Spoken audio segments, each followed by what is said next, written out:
Shalom saudara semua. Hari ini saya akan menyampaikan firman dengan judul Bagaimana Menyukakan Hati Tuhan. Kita baca 2 Raja-Raja pasal 5 ayat 1 sampai 5 yang demikian bunyinya.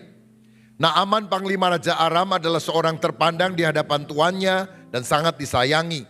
Sebab oleh dia Tuhan telah memberikan kemenangan kepada orang Aram. Tetapi orang itu seorang pahlawan tentara sakit kusta. Orang Aram pernah keluar bergerombolan dan membawa tertawan seorang anak perempuan dari negeri Israel. Ia menjadi pelayan pada istri Naaman. Berkatalah gadis itu kepada nyonyanya, sekiranya tuanku menghadap nabi yang di Samaria itu, maka tentulah nabi itu akan menyembuhkan dia dari penyakitnya. Lalu pergilah Naaman memberitahukan kepada tuannya, katanya, begini-beginilah dikatakan oleh gadis yang dari negeri Israel itu.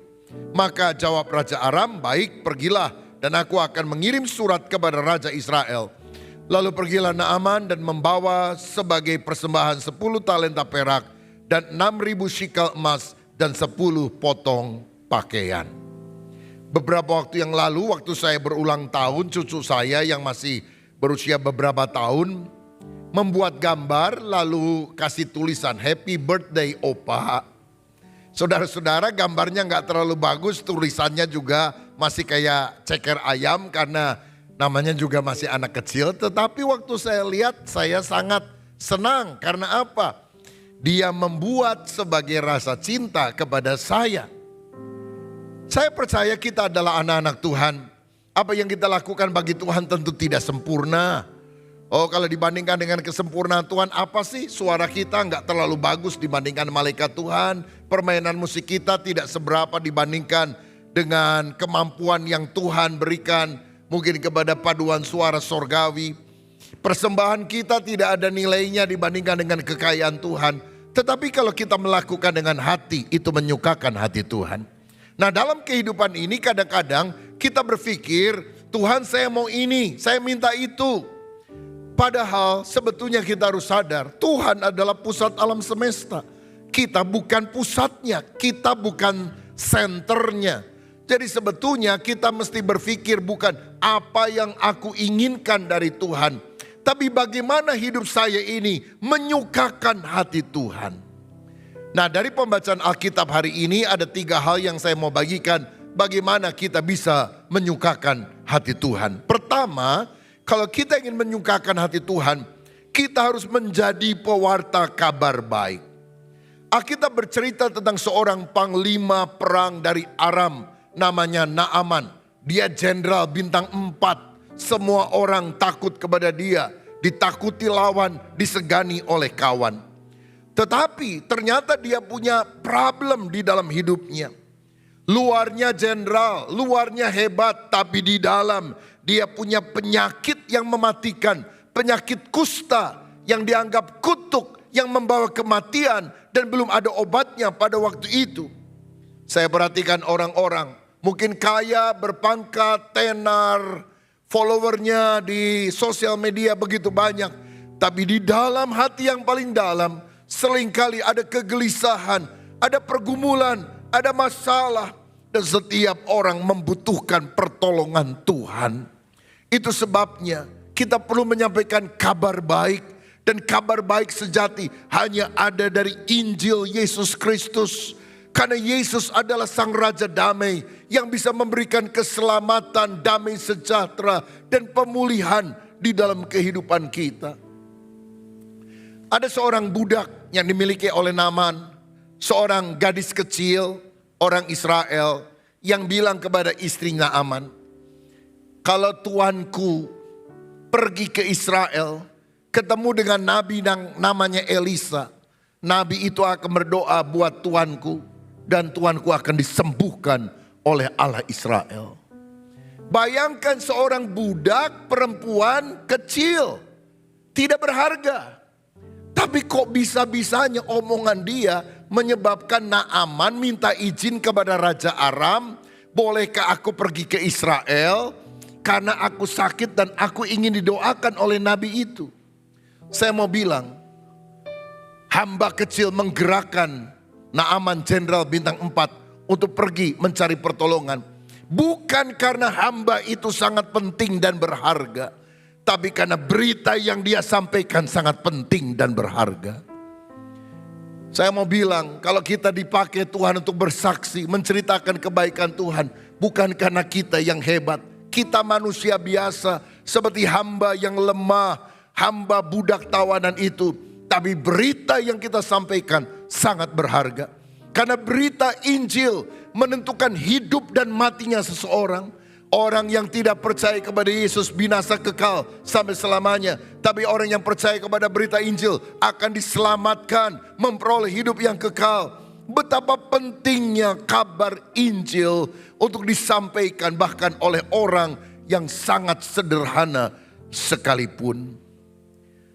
Saudara-saudara, Roma 1 ayat 16 dan 17 berkata, sebab aku mempunyai keyakinan yang kokoh dalam Injil, karena Injil adalah kekuatan Allah yang menyelamatkan setiap orang yang percaya.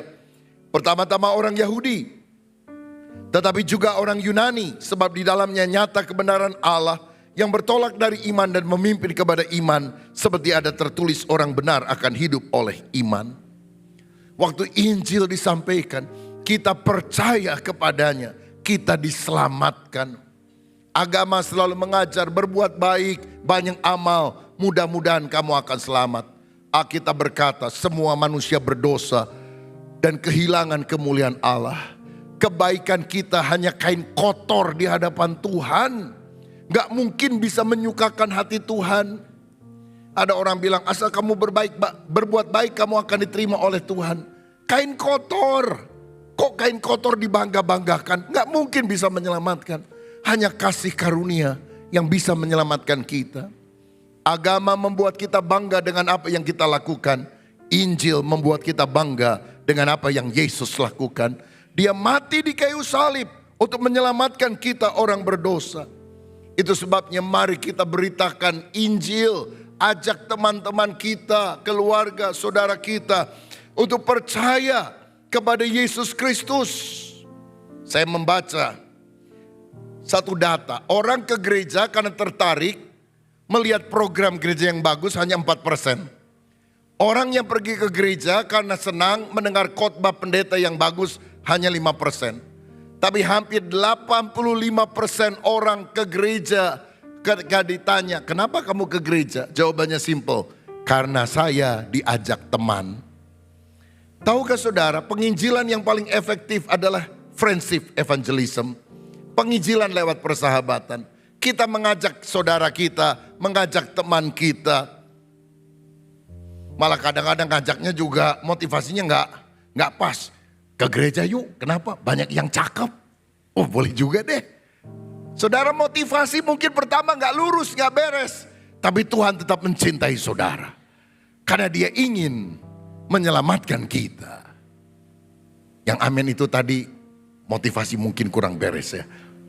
Tapi gak apa-apa, Tuhan tahu hati kita. Dia Allah yang penuh kasih, penuh pengertian. Lah mendingan ketemu jodoh di gereja daripada di terminal, saudara sekalian. Jadi mari kita menyukakan Tuhan dengan cara apa? Menjadi pewarta kabar baik. Menyampaikan Injil Yesus supaya semua orang menjadi muridnya. Yang kedua, bagaimana supaya kita menjadi orang yang menyukakan hati Tuhan? Kita harus memiliki sikap yang tepat untuk menerima berkat. Saudara-saudara, kalau kita baca ayat 9 sampai ayat yang ke-14 dari 2 Raja-Raja 5 tadi, dikatakan demikian. Kemudian datanglah Naaman dengan kudanya dan keretanya lalu berhenti di depan pintu rumah Elisa. Elisa menyuruh seorang suruhan kepadanya mengatakan, pergilah mandi 7 kali dalam sungai Yordan, maka tubuhmu akan pulih kembali sehingga engkau menjadi tahir.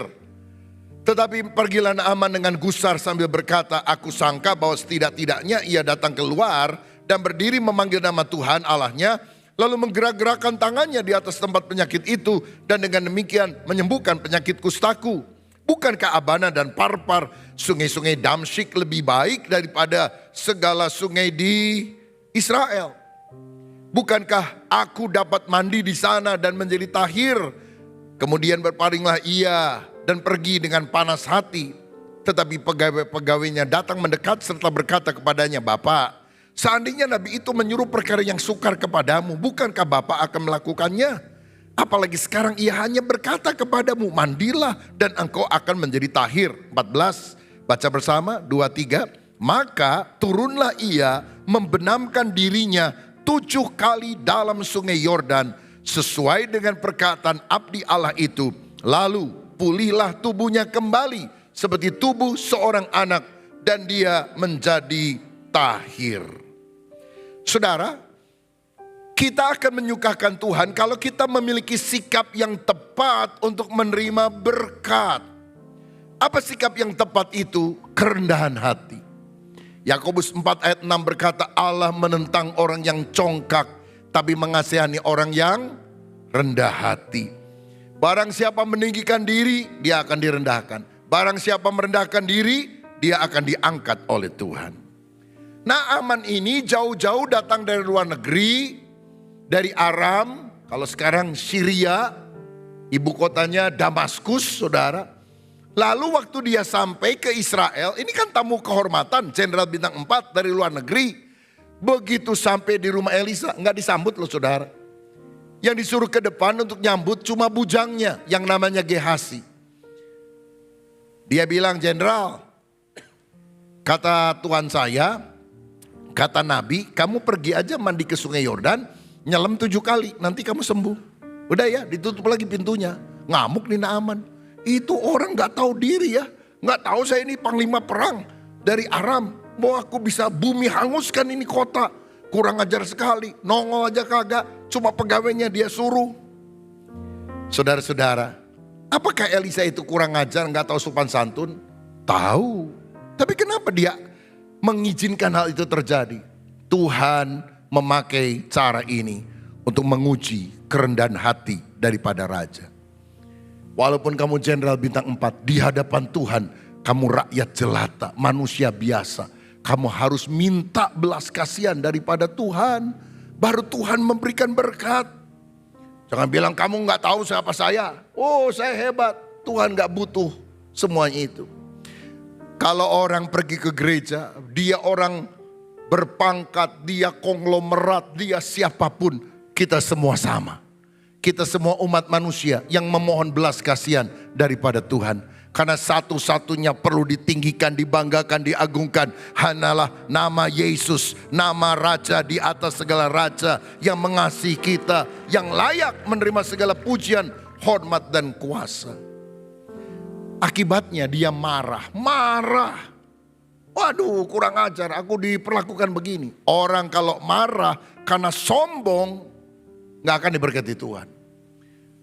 Udah sakit kusta, mau ngatur-ngatur Tuhan. Mestinya kan nabinya nongol sendiri, lalu dia gerak-gerakan tangan angkat tangan atau apa, supaya penyakit kustaku sembuh. Aduh udah minta tolong sama Tuhan, ngatur-ngatur lagi.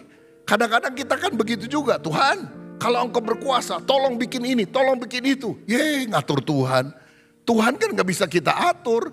Pokoknya kalau saudara minta tolong, Tuhan terserah engkau. Aku tidak peduli caramu gimana. Engkau lebih ngerti tentang cara Tuhan.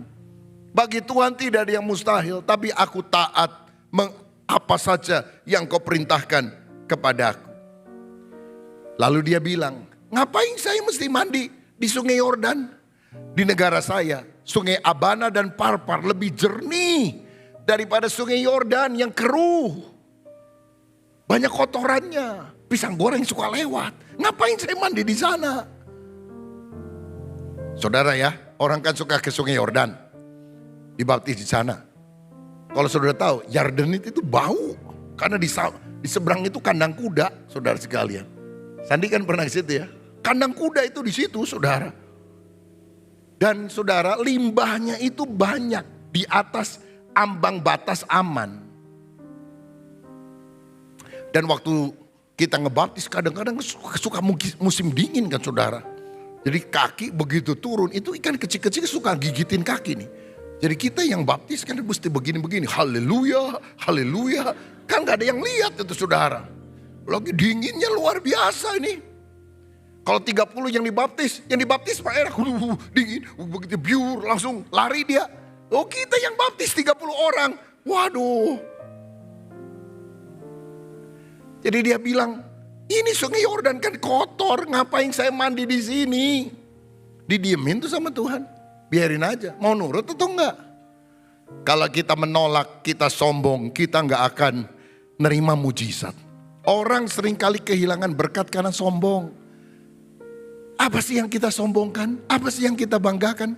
Heran saya kadang-kadang ada orang punya apa sedikit itu bangganya luar biasa.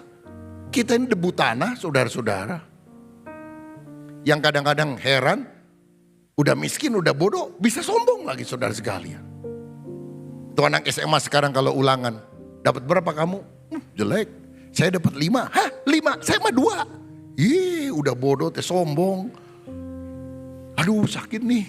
Kenapa? Gigi saya kemarin dicabut 1. Hah 1? Saya mah 3. Sebelahnya bilang, saya mah kompong semuanya. Sombong aja bangga. Saya mau bilang sombong itu gak perlu pakai modal saudara-saudara. Karena sombong itu sikap hati. Orang sombong tidak akan diberkati oleh Tuhan. Tapi bersyukur loh.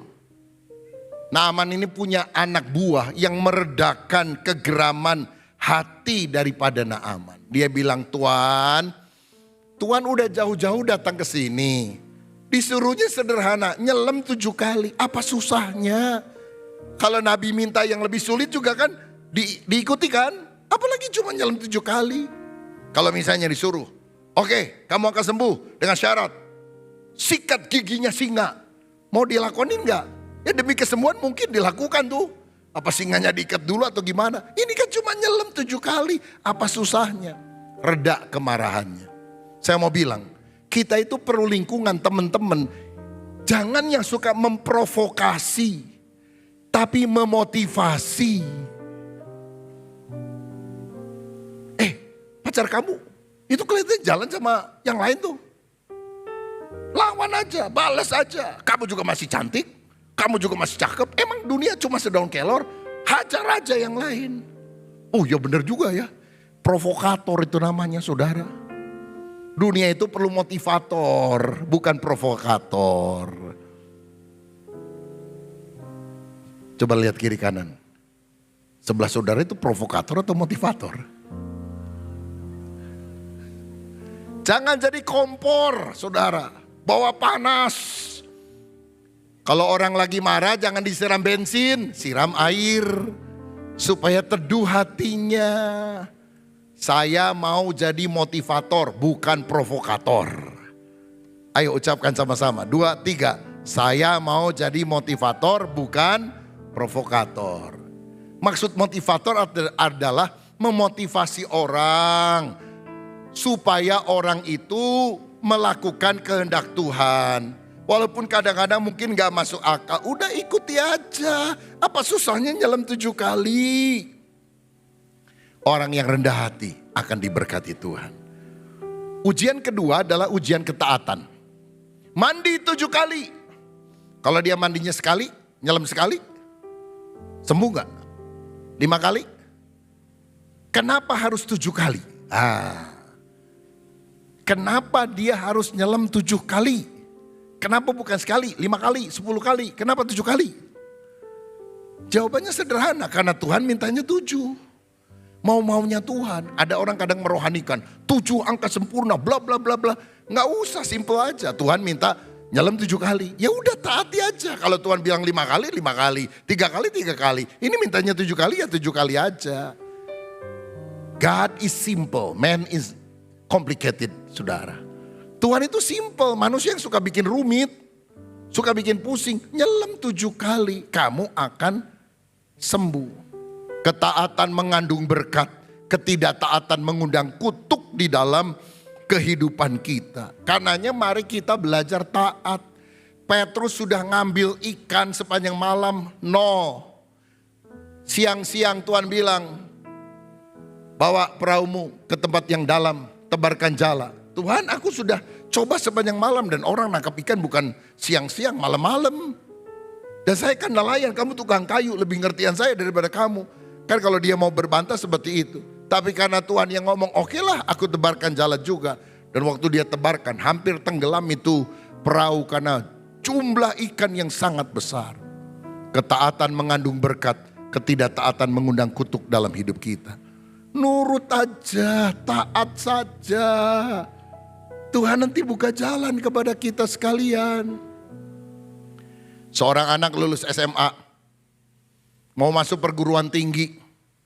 Papanya orang kaya. Pak, saya lulus SMA, mau masuk perguruan tinggi. Beliin mobil dong Pak, Papa kan mampu. Masa saya naik motor ke kampus?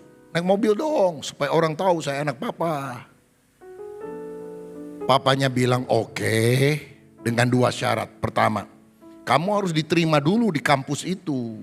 Kalau kamu udah mau masuk beneran diterima, Papa pertimbangkan beli motor. Yang kedua, cukur rambutmu yang gondrong itu. Anaknya bukannya pergi ke tukang cukur, dia masuk ke kamar, dia bawa Alkitab.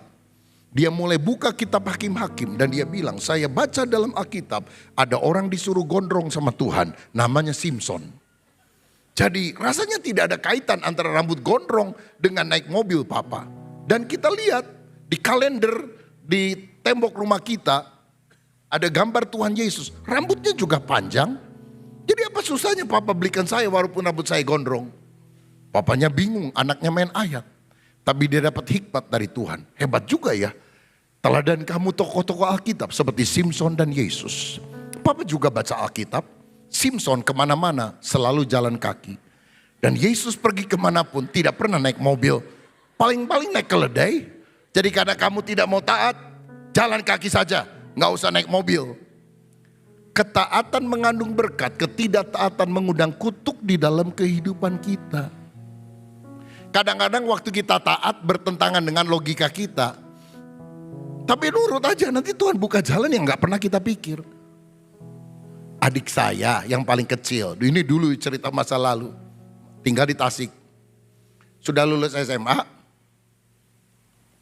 Papa saya bilang, Christian, kamu pergi ke sekolah, minta nilai-nilai, minta surat.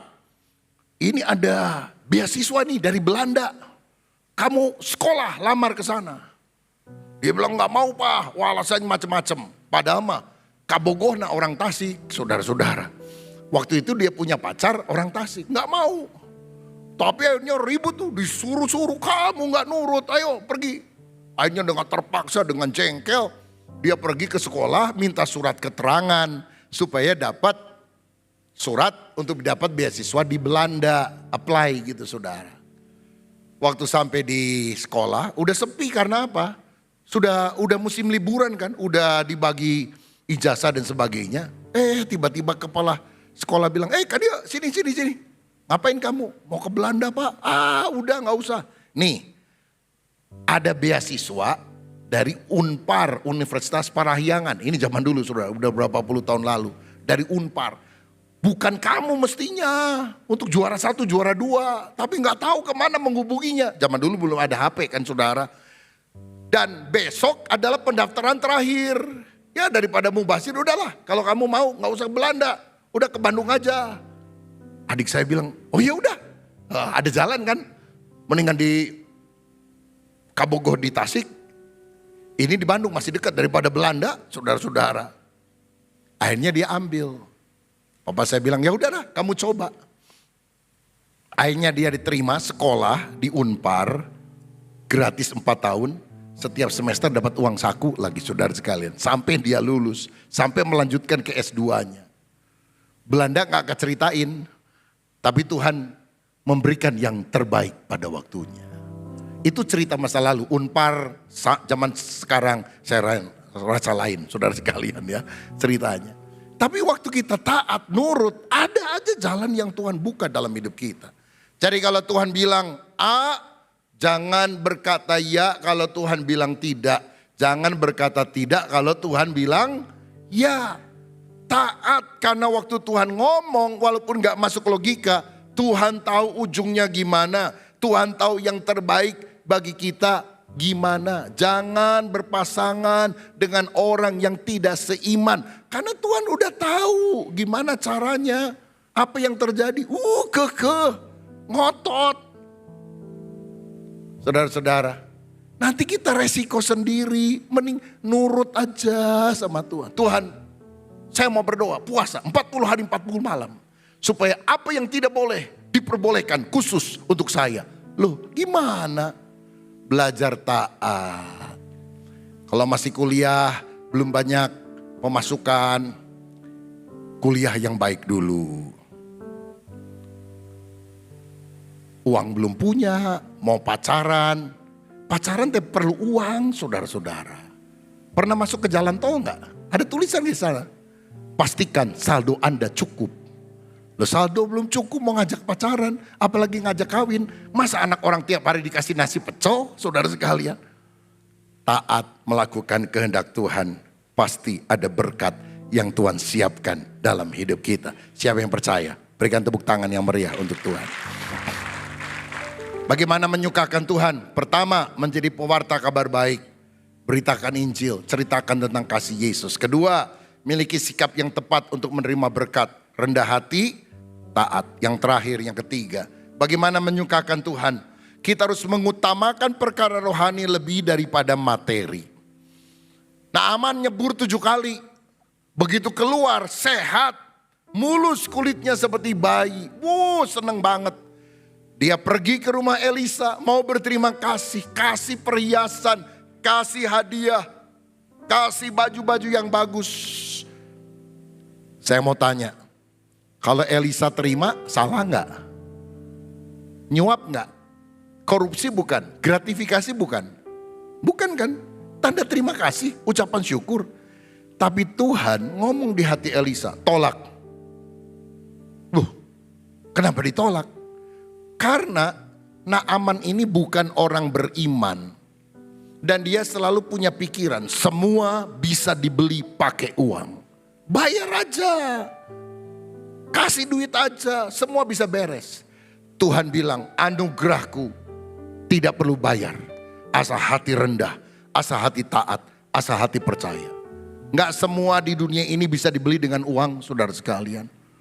Tuhan bilang tolak, jangan kamu terima. Karena dia belum mengerti tentang prinsip ini. Dia harus tahu, anugerah Tuhan cuma-cuma. Semua agama berpikir, aku bisa membayar Tuhan dengan kebaikanku, dengan amalku. Kasih uang sama orang miskin, nanti Tuhan memperhitungkan saya. Tuhan bilang tolak. Anugerah keselamatan, free gift. Cuma-cuma. Asal kamu tobat, percaya kepadaku, aku berikan secara gratis. Anugerah Tuhan tidak bisa dibeli. Itu hanya bisa dimohonkan dengan hati yang rendah, sikap hormat. Tuhan, belas kasihanilah aku. Tuhan, berikan belas kasihanmu kepadaku. Nah, kalau saya baca dalam Kisah Rasul 8 ayat 18-20, ada mantan seorang penyihir, dukun, namanya Simon. Melihat orang lain, namanya Simon juga, cuma ini Simon Petrus nama panjangnya.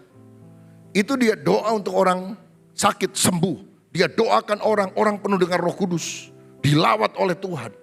Lalu dia datang mau kasih duit. Simon mau kasih duit sama Simon Petrus, supaya kalau dia doain orang, tumpangkan tangan, orang juga penuh dengan Roh Kudus.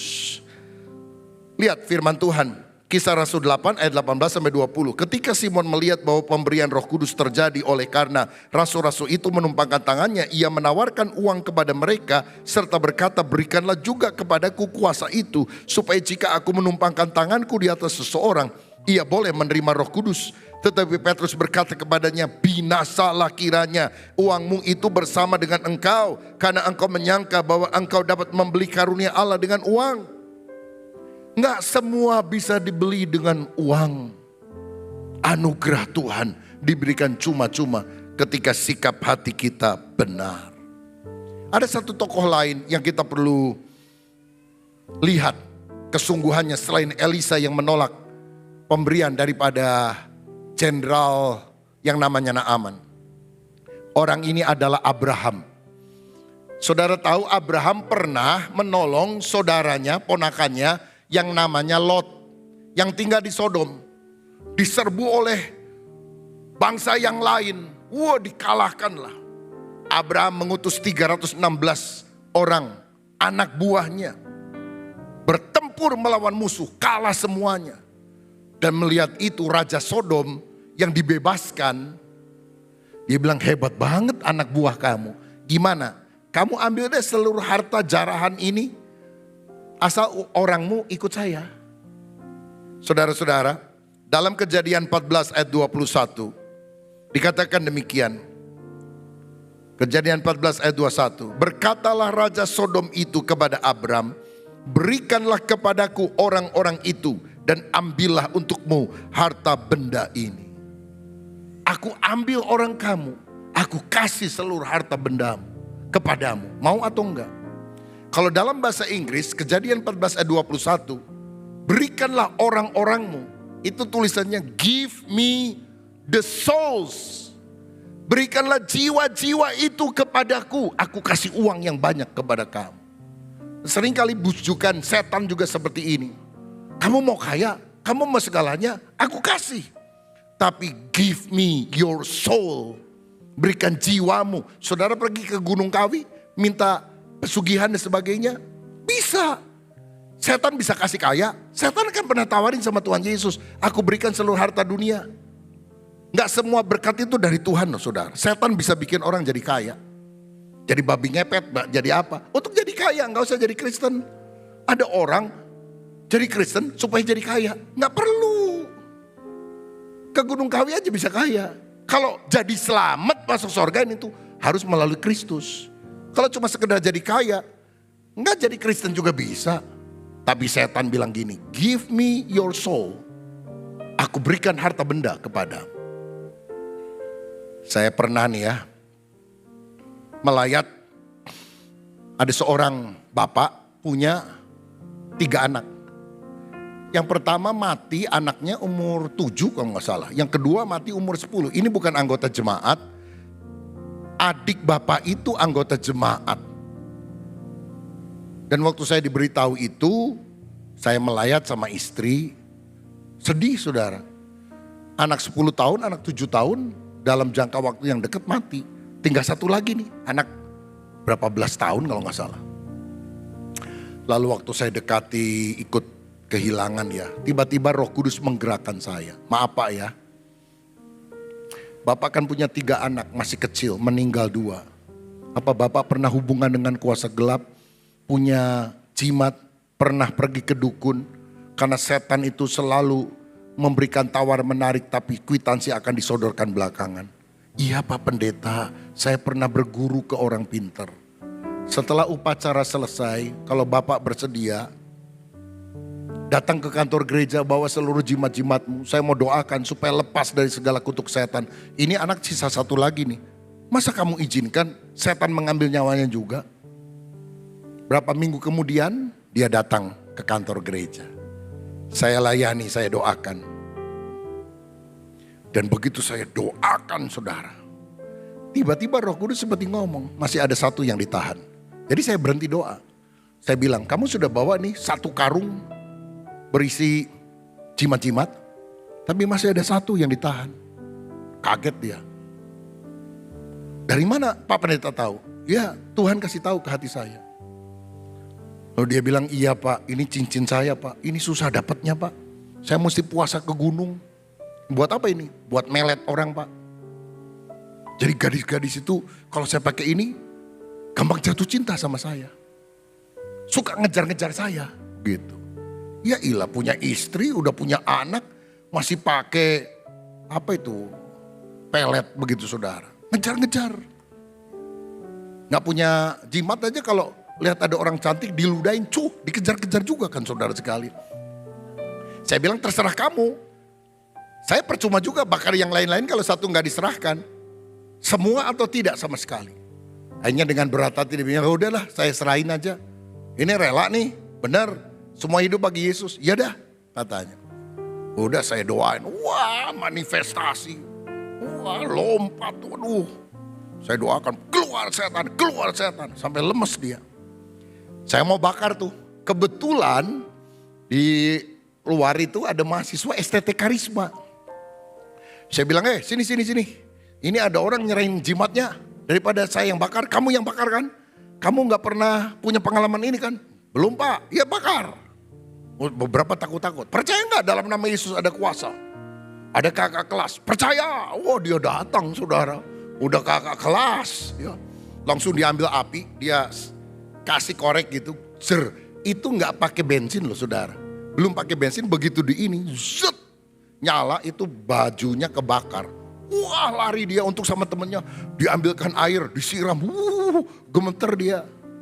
Saya keluar, makanya jangan sok. Doa dulu, minta dibungkus darah Yesus. Iya Pak, mereka doa sungguh-sungguh. Wah, disiram minyak. Lalu hati-hati saudara sekalian. Lalu habis semuanya. Dan itu pengalaman yang luar biasa. Baguslah ya, supaya kamu punya pengalaman. Habis jimatnya, sampai hari ini. Anak itu sudah dewasa, gak mati. Dipelihara Tuhan, diberkati Tuhan. Karena berkat rohani hanya datang dari sorga. Setan selalu bilang, kamu mau harta benda? Give me your souls. Aku berikan harta kepadamu. Tapi harta sejati berasal dari Tuhan. Apa gunanya seorang memperoleh seluruh dunia tapi kehilangan nyawanya?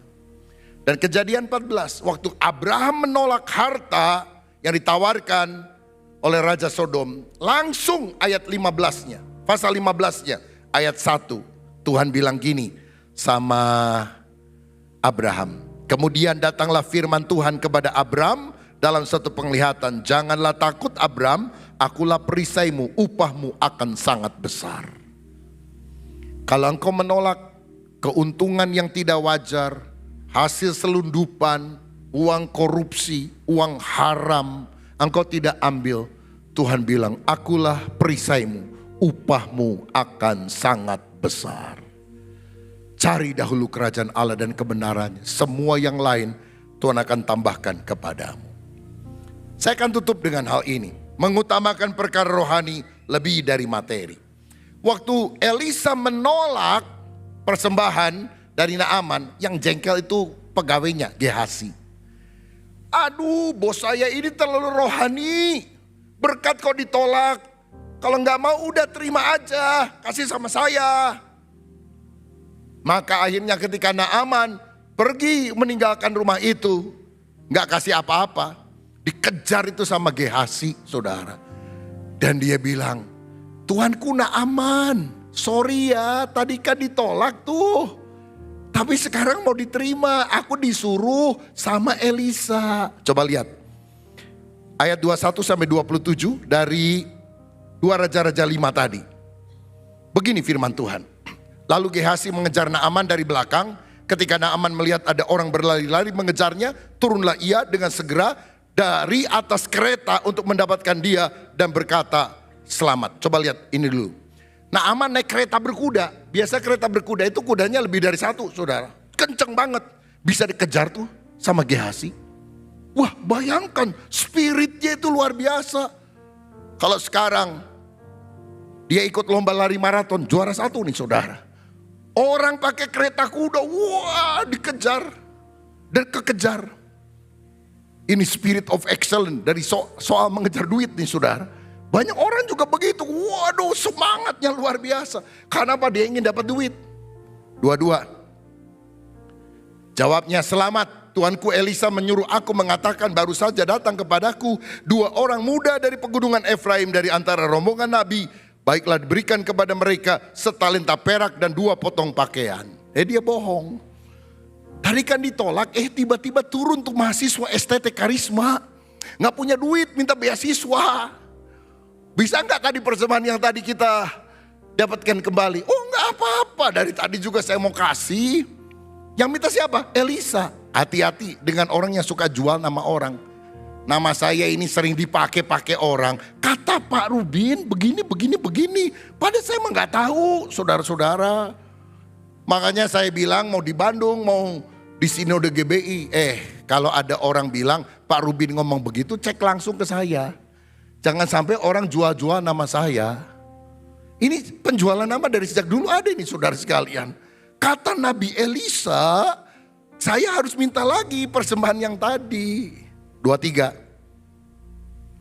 Naaman berkata, silakan ambil 2 talenta. Naaman mendesak dia membungkus 2 talenta perak dalam 2 pundi-pundi dan 2 potong pakaian.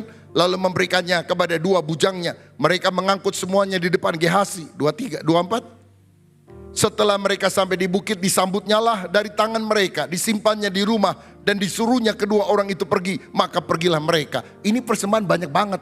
Sampai harus diantarkan oleh pegawai Naaman. Nggak bisa dibawa sendiri, saudara. Banyak banget. 25. Baru saja Gehazi masuk dan tampil di depan tuannya, berkata Elisa kepadanya, "Dari mana Gehazi?" Jawabnya, "Hambamu ini tidak pergi kemana-mana." Elisa itu nggak ikut pergi, saudara.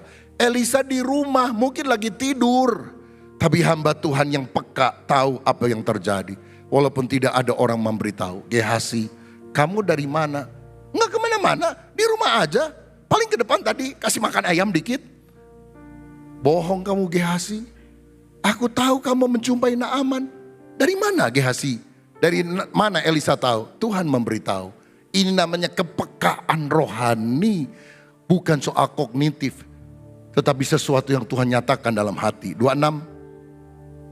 Tetapi kata Elisa kepadanya, "Bukankah hatiku ikut pergi ketika orang itu turun dari atas keretanya mendapatkan engkau? Maka sekarang engkau telah menerima perak dan dengan itu dapat memperoleh kebun-kebun, kebun zaitun, kebun anggur, kambing domba, lembu, sapi, budak laki-laki dan budak perempuan. Kamu kaya, kamu bisa dapat semuanya. Tapi ada bonusnya." Mau bonusnya? Ini bonusnya, ayat 27. "Tetapi ini bonusnya, penyakit kusta Naaman akan melekat kepadamu dan kepada anak cucumu untuk selama-lamanya." Maka keluarlah Gehazi dari depannya dengan kena kusta putih seperti salju. Saudara boleh mendapatkan harta dunia dengan jalan serong, jalan licik. Tapi kusta rohani yang mematikan akan terjadi dalam hidup kita. Dan apa gunanya kita memperoleh seluruh harta dunia jika jiwa kita binasa? Saudara-saudara, sayang sekali Gehazi tidak belajar dari tuannya Elisa. Mestinya Gehazi ini akan dicatat dalam Alkitab menjadi nabi yang paling hebat dalam perjanjian lama. Kenapa? Karena Elisa punya guru namanya Elia. Elia membuat 8 kali mujizat yang dicatat di dalam Alkitab. Ketika Elia mau naik kereta berapi di sorga, Elisa mengejar dia dan berkata, "Berikan aku 2 bagian dari rohmu. Aku mau diurapi Tuhan double porsi." Elia membuat 8 mujizat. Elisa mengejar 16 mujizat yang dicatat dalam Alkitab. Seandainya Gehazi berkata, "Aku tidak mau harta dunia. Aku hanya ingin pengurapan double porsi daripada guruku Elisa." 8 mujizat Elia, 16 mujizat Elisa, 32 mujizat Gehazi. Gehazi akan dicatat menjadi nabi yang paling besar dalam perjanjian lama, yang membuat mujizat paling banyak, paling hebat. Tapi nasibnya tragis.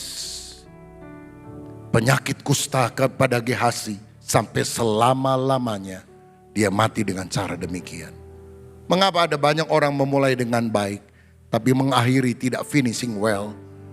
Karena dia sudah berpindah. Hatinya lebih tertarik kepada harta benda duniawi yang tidak halal dan mengabaikan kehendak Tuhan. Carilah dahulu kerajaan Allah dan kebenarannya. Semua yang lain akan ditambahkan kepadamu. Cari perkara rohani. Minta pengurapan Allah. Kebutuhan jasmani Tuhan akan sediakan. Karena Allah tahu kebutuhan kita. Kejar Tuhan. Cari hadirat Tuhan. Sukakan hati Tuhan. Maka apa yang kita perlukan, gak usah kita pusingkan. Belum minta, Bapa sudah tahu apa yang ada dalam hati kita. Tapi kalau kita mengutamakan Tuhan, pengurapan double porsi, triple porsi akan mengalir dalam kehidupan kita. Maukah saudara menyukakan hati Tuhan? Bawa kabar baik kepada orang lain. Maukah saudara menyukakan hati Tuhan? Miliki sikap hati yang rendah. Miliki sikap hati yang taat untuk diberkati Tuhan. Maukah engkau diberkati oleh Tuhan? Utamakan perkara rohani. Lebih dari jasmani. Berkat ilahi mengalir dalam hidupmu. Tuhan Yesus memberkati kita. Haleluya.